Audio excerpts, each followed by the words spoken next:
जहाँ पर हमको हिंदी फिल्मों में दिखाया जाता है कि रमज़ान में भी राम आता है और दिवाली में भी अली, पर ये महज सिर्फ नागपुर में ही दिख सकता है कि जहाँ पर एक मुस्लिम परिवार गणेश जी की पूजा करता है, उनकी स्थापना करता है और उनके परिवार का पूरा सपोर्ट है उनके साथ में।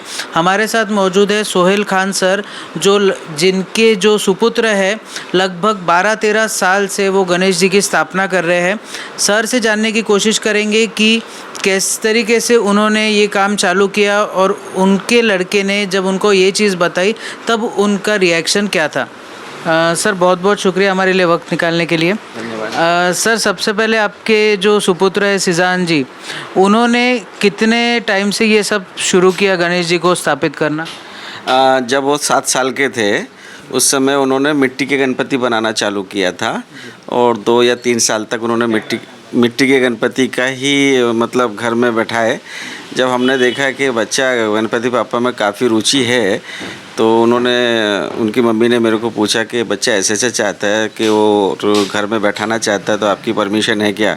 मतलब देखिए भाई, भगवान कोई भी हो, अगर जिसमें श्रद्धा है उसकी तो हम क्यों मना करेंगे। अगर उनको ऐसा लगता है कि उन्होंने घर में बैठाना चाहिए तो कोई ऐतराज़ नहीं, आप बेहिचक बैठाइए और रीति रिवाज के हिसाब से ही उनको जो भी नियम है गणपति पप्पा के पूरे रीति रिवाज के हिसाब से उनको करने दीजिए, कोई ऐतराज़ नहीं है।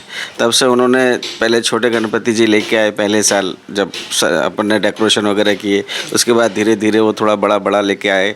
मतलब कुल मिला के आज 13-14 साल हो गए जो हमारे सीजन खान साहब जो है कंटिन्यू उनकी सेवा कर रहे हैं।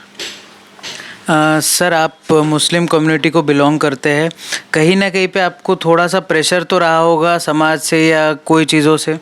नहीं, कैसा है कि जो समझदार व्यक्ति रहते हैं ना, उनको समझाने की ज़रूरत नहीं पड़ती, क्योंकि हम लोग सर्वधर्म समभाव वाले लोग हैं। जब आप हमारे ताजबाग में जाके आप माथा टेक सकते हो तो हम क्यों नहीं बाबा गणपति को नमस्कार कर सकते, चमत्कार कर सकते। और कैसा है, भगवान कोई भी हो, सब एक ही है, ये हम लोगों ने बांटे हुए हैं और हम अपने बच्चों को ऐसी शिक्षा देना नहीं चाहते। सर्वधर्म समभाव की शिक्षा हम बच्चों को देना चाहते हैं। आज वो हर समय की जब उसको वक्त मिलता है वो नमाज भी वैसे ही पढ़ता है जिस तरह से गणपति जी की पूजा करता है। सर सिजान जी जो है वो उनको लाल बाग के राजा का आई कार्ड मिला हुआ है, जो बहुत लोगों का सपना होता है। नागपुर से वो पहले व्यक्ति है और पहले मुस्लिम बोल लीजिए आप, जिनको वहाँ जाकर 15 दिन जाकर सेवा करने का, बाप्पा की सेवा करने का मौका मिला। तो आपको क्या लगता है कि बाप्पा ने ही अपना सेवक चुन लिया है? देखिए, पप्पा की वो तो लीला है, इसमें हम कुछ नहीं बोल सकते, लेकिन 2024 के लाल बाग के राजा का जो उनको सेवा करने का मौका मिला, ये अपने नागपुर शहर वासियों के लिए तो एक गर्व की बात है और होनी भी चाहिए। क्योंकि नागपुर शहर का एक मुस्लिम बच्चा अगर आज लाल बाग के राजा जो पूरी दुनिया में फेमस हैं, उनकी अगर वहाँ पर बैठ के सेवा कर रहे हैं और उनके वो सेवा करने को उनको मौका मिला, तो मैं समझता हूँ कि उनका बहुत बड़ा ये सौभाग्य है। उनके साथ साथ में सारे नागपुर शहर वासियों का भी सौभाग्य है कि आज उनका नागपुर शहर का बच्चा आज वहाँ पर एक सेवक बन के बाबा की पूजा कर रहा है या सेवा कर रहा है। ये बहुत सौभाग्य की बात है नागपुर शहर वासियों के लिए। सर जब उन्होंने आपको पहली बार ये चीज़ बताई कि वो ऐसा कुछ करना चाह रहे हैं, तो अब पहले आपका रिएक्शन क्या था? सबसे पहले थोड़ा सा मैंने उनको इग्नोर किया था कि नहीं बेटा, अपन इस कम्युनिटी से आते हैं और ये अपनों को शोभा नहीं देता है। पर धीरे धीरे उनकी दिलचस्पी देख के मुझे भी ऐसा लगा कि नहीं, बच्चे का दिल नहीं तोड़ना चाहिए। अगर उसकी इच्छा है, जब हमारे कुरान शरीफ भी वो पढ़ता है, नमाज भी पढ़ता है, अगर ये चीज़ भी करेगा तो मुझे कोई ऐतराज़ नहीं है उसमें। और मैंने उसकी खुशी में ही अपनी खुशी को समझा। सर इस साल गणेश जी की स्थापना आपके यहाँ पे नहीं हो पाई, उसका रीज़न?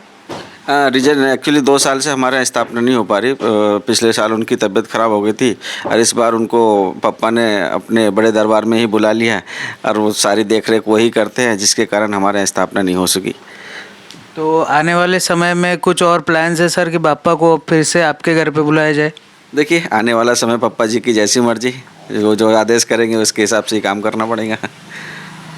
सर एक आखिरी सवाल आपसे पूछना चाहूँगा कि आपका जो रोल है बीइंग अ पेरेंट, मतलब एक आप उनके पिता, दोस्त, सब एक आप ही कह लीजिए, तो जब आपको उन्होंने ये सब चीज़ें बताई और जब वो ये कर रहे थे, तो आपके तरफ से जो सपोर्ट उनको मिला होगा, आप अपना थोड़ा सा नज़रिया हमारे साथ शेयर कीजिए कि आपका नज़रिया कैसे बदला और आप क्या सोच रहे थे उस समय? देखिए, मैं शुरू से ही मेरा एक व्यू रहा है कि मैं सर्वधर्म समभाव वाला हूँ और मैं ऐसा कोई फेस्टिवल नहीं है जिसमें मैं शामिल नहीं होता।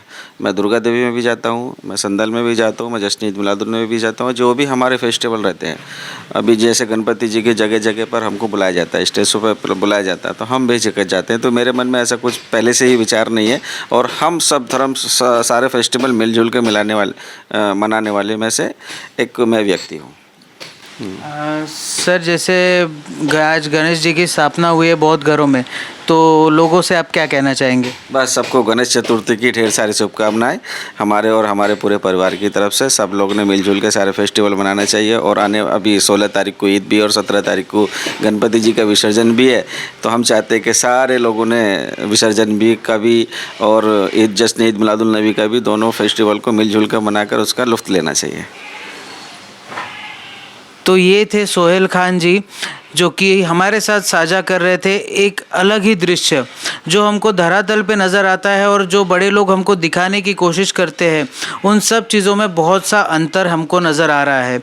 सोहेल खान जी ने बहुत ही एक प्रोग्रेसिव सोच रखते हुए अपने बेटे को, अपने सुपुत्र को जो अनुमति दी और उनको सपोर्ट किया, शायद यही है एकता में अखंडता की निशानी। हम सब को इस परिवार से सीख लेनी चाहिए, सोहेल सर से सीख लेनी चाहिए, इनके फैमिली से सीख लेनी चाहिए कि जो हम लोग ग्राउंड लेवल पे झगड़े फसाद इन सब चीज़ों में पड़ते हैं, उससे अच्छा एक रिलीजियस हार्मनी मेंटेन करें। हम लोग आपस के एक दूसरे के त्योहारों में शिरकत करें, एक दूसरे के त्योहारों में श्रमदान भी करें।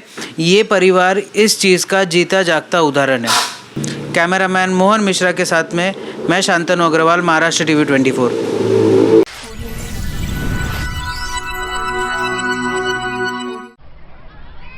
आपलं आयुष्य म्हणजे आंधळी कोशिंबिरीचा खेळ नाही, कारण अचानक कुठलंही संकट येऊन धडकू शकतं। त्यासाठी डोळे सतत उघडे असायला हवेत, अन्यथा अंदाज चुकून आपणच अडचणीत येऊ शकतो। अनेकदा आपण आपत्ती टाळू शकत नाही, पण सतर्कतेमुळे कमीत कमी नुकसान होईल याची काळजी घेऊ शकतो। संकटात घाबरून न जाता मार्ग काढू शकतो।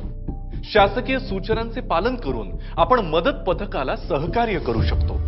आपत्तीविषयी सतर्कता वाढावी आणि आपत्ती व्यवस्थापन सोयीचे व्हावे म्हणून शासनानं मौसम, मेघदूत, सचेत, भूकंप हे ॲप्स विनामूल्य उपलब्ध केले आहेत।